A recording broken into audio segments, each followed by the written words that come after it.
اللہ کے نبی مسجد میں بیٹھے ہوئے تھے۔ ایک صحابی آئے سعد الاسد اور کہا یا رسول اللہ میری شادی کروا دیں، میں بہت کالا بھی ہوں اور بہت بدصورت بھی ہوں، تو مجھے اپنی لڑکی ہی کوئی نہیں دیتا۔ آپ نے کہا اچھا، اور پھر پوچھا کیا عمر بن وہب بیٹھے ہیں؟ بتایا گیا نہیں، تو فرمایا عمر بن وہب کے پاس جاؤ اور کہو کہ مجھے اللہ کے نبی نے بھیجا ہے اور مجھے اپنی بیٹی نکاح میں دے دو۔ عمر بن وہب کافی خوبصورت بھی تھے اور بہت مالدار بھی تھے۔ یہ اٹھے اور جا کر ان کے دروازے پر دستک دی اور کہا اللہ کے رسول کا قاصد آ گیا ہے، باہر آؤ۔ باہر آئے تو دیکھا سعد الاسد تھے۔ پوچھا کس لیے آئے ہو؟ جواب دیا اللہ کے نبی نے مجھے آپ کے پاس بھیجا ہے کہ اپنی بیٹی میرے نکاح میں دے دو۔ عمر بن وہب نے کہا جا جا، تجھے دوں گا اپنی بیٹی، تم غریب کو دوں گا اپنی بیٹی۔ سعد الاسود اس قدموں کے ساتھ واپس آ گئے، لیکن عمر بن وہب کی بیٹی نے ساری بات سن لی۔ بیٹی نے عمر بن وہب سے کہا ابا جان، آپ نے میرے نبی کی بات کو ٹھکرایا ہے، جاؤ جا کر وہاں کر دو، کہیں ایسا نہ ہو کہ ہم تباہ و برباد ہو جائیں۔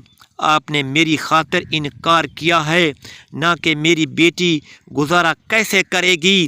آپ جا کر ہاں کر دیں، میرے نبی کا حکم ہے، میں گزارا کر لوں گی۔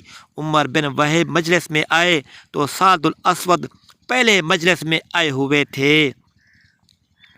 اللہ کے نبی نے عمر بن وہب کو دیکھا تو کہا عمر بن وہب، آپ نے تو ہماری بات ہی ٹھکرا دی۔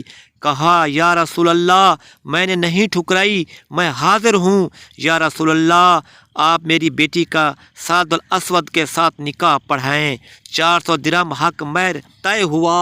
آپ نے فرمایا سعد اپنی بیوی کو لے جاؤ۔ کہا یا رسول اللہ پیسے کہاں سے لاؤں؟ میرے پاس تو حق مہر ادا کرنے کے پیسے ہی نہیں ہیں۔ آپ نے فرمایا تم عبد الرحمن بن عوف کے پاس جاؤ اور ان سے کہو کہ اللہ کے نبی نے مجھے بھیجا ہے اور وہ تمہارا کام کر دیں گے۔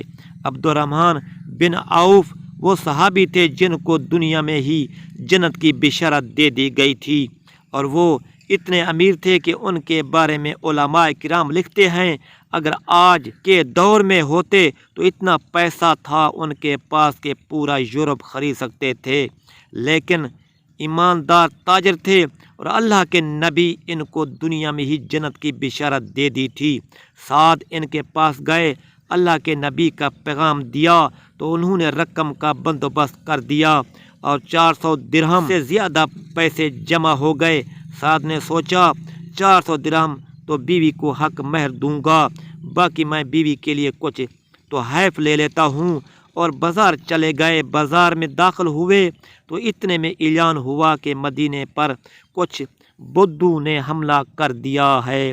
جیسے ان کے کان میں آواز پڑی کہ مسلمانوں آؤ دفاع کرنے کے لیے، تو بیوی کے طوائف کا خیال ترک کیا، ایک گھوڑا اور تلوار خریدی اور لشکر میں گھس گئے۔ لڑتے لڑتے ان کا گھوڑا زخمی ہو کر نیچے گرا اور بدو نے ان پر حملہ کر دیا۔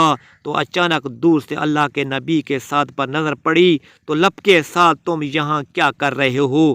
تمہیں تو میں نے تمہاری بیوی کے پاس بھیجا تھا۔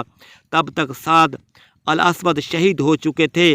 اللہ کے نبی سعد کی طرف لپکے، سعد کے سر کو اپنی جھولی مبارک میں رکھ لیا اور آپ کی آنکھوں سے آنسو نکل کے سعد کے چہرے پر پڑ رہے تھے، اور اللہ کے نبی پیار سے کہنے لگے سعد تو کتنا پیارا ہے، تو کتنا خوبصورت ہے، تو کتنا خوشبودار ہے۔